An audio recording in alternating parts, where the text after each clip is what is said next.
Hi everybody. In this video, I just want to do a couple quick examples on some applications with fractions. So just some introduction problems on how we can set up fractions that have more of an applied sense to them.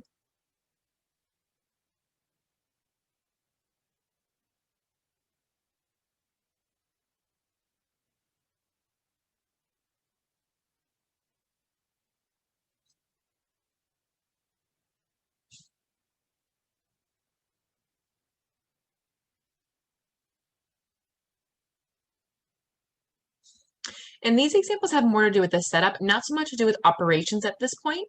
Again, we've kind of just done the introduction so far, but fractions have a ton of applications and we can use them to also help us represent those real world problems.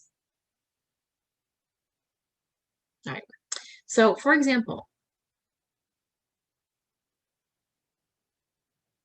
let's say that there are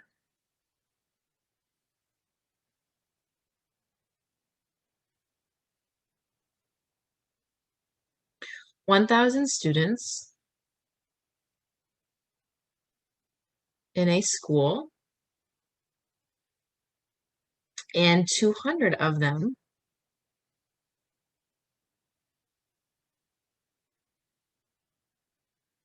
are freshmen. We could ask the question,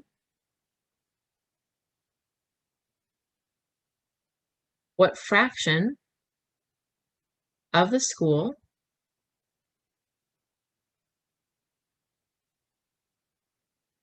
is freshman students?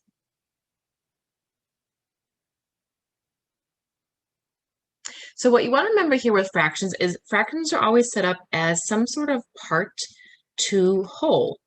So your numerator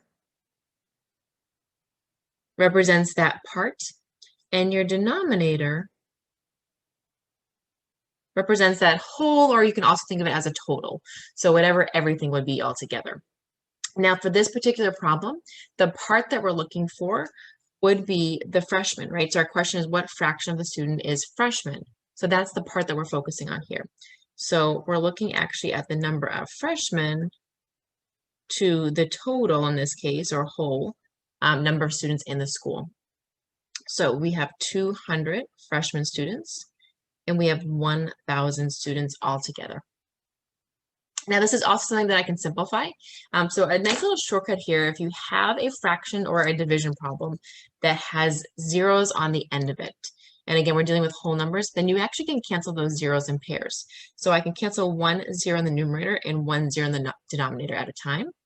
So every time I cancel a pair of zeros, I'm actually dividing by 10 in both the numerator and denominator. So this I'm able to simplify pretty quickly to 2 over 10. And then I can keep simplifying, right? I can divide this by 2, and I have 1/5. So 1/5 of the school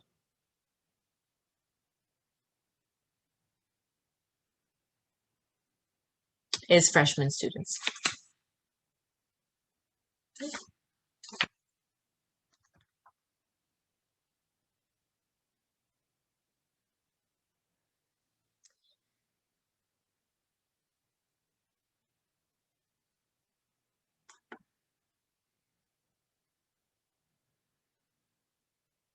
There we go. Okay, so let's say we order pizza one night, and 5 out of 8 slices of pizza were eaten. Oh, let me fix this for you guys. So I could ask the question such as, what fraction of the pizza was eaten?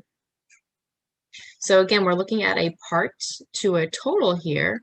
And the part that I'm looking for in this case, I'm focusing on how much was actually eaten. So I want to look at the part that was eaten to the total. Again, total and whole, you can think of as the same thing. Pizza, or the whole pizza. So we ate 5 slices out of 8 altogether. So 5/8 of the pizza was eaten.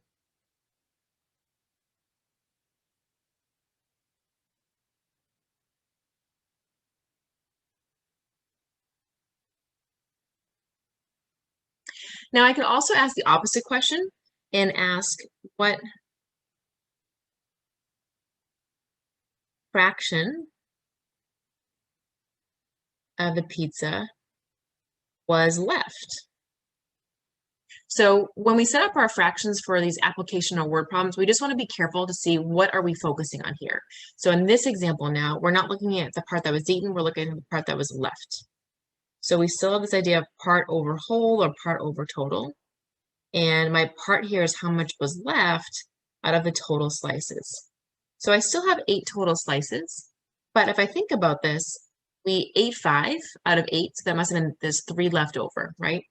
8 minus the 5 we ate leaves us 3 pieces.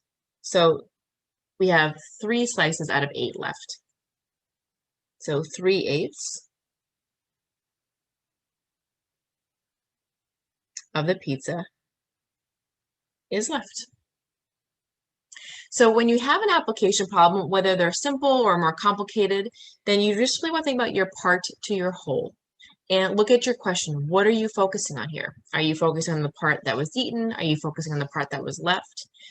Here we are focusing on freshman students, for instance, and use that as your part. And then your whole or your total is going to be everything all together.